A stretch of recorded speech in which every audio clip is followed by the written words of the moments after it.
He lost everything. Then the student returned. Maybe you think your kindness disappears like chalk dust in the air. Maybe you've knocked so long that the door has become part of your hand. Listen, some seeds split open in the dark, long before anyone sees the green. There was a quiet man in a small town. He was old. His hair was gray, the color of early frost. He taught at a small college with long hallways and tired paint. Every morning he arrived before the sun. He checked the windows, he set chairs in straight lines, he placed clean chalk on the tray and a kettle on the hot plate. He moved slowly, but nothing was careless. He stayed after everyone went home. He wiped the board until it shone. He stacked books. He put forgotten jackets over chairbacks, ready for their owners to return. He knew the names that were easy and the names people stumbled over. He knew which student worked nights, which student sent money home, which student used jokes to hide anger.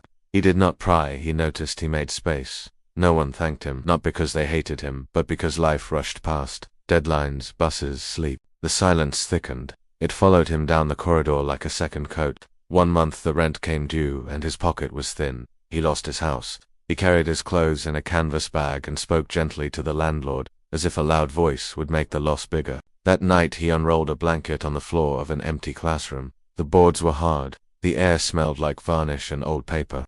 When the night train crossed the bridge, the windows trembled in their frames. He slept anyway.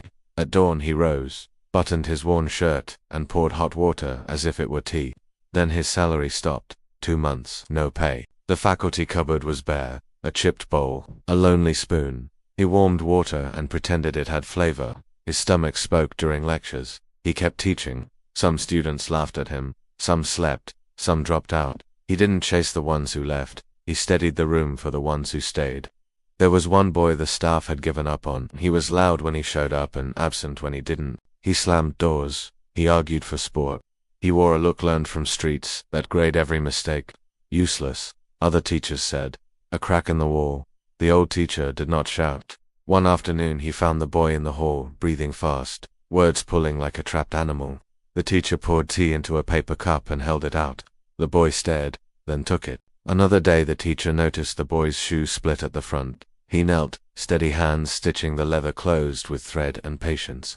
The boy watched, shocked by the quiet respect of it. The teacher did not demand reform.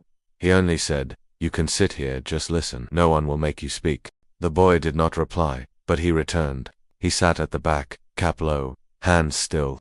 It was the stillness of a person listening for a river under ice. Weeks passed like that. Then one day the chair was empty.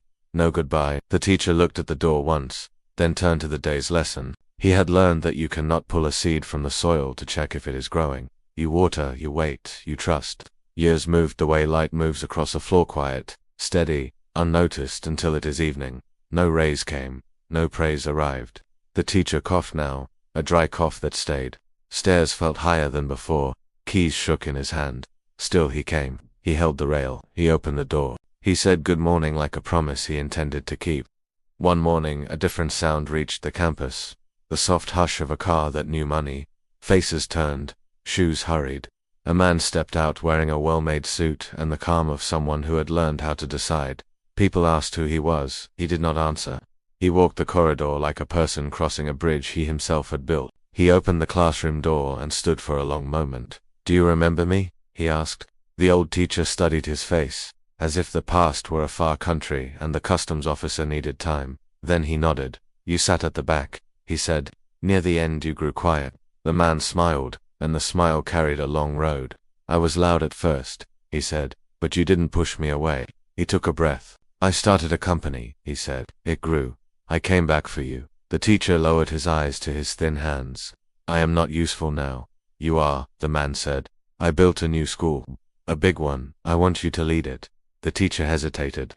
"I have no home." "You will live there," the man said, as if the building itself had waited for this moment. "I have no suit," the teacher added, more habit than objection. "Then wear mine," the man said, not as a boast, but as a covering. For a heartbeat the teacher did not move. The room seemed to hold its breath. Then the man crossed the space and embraced him, the way a son embraces the person who kept a place for him when there was no place anywhere else. He whispered, "When you didn't give up on me, I began to believe God hadn't given up on me either." The teacher did not cry out. He sat, and quiet tears traced their own map down his cheeks.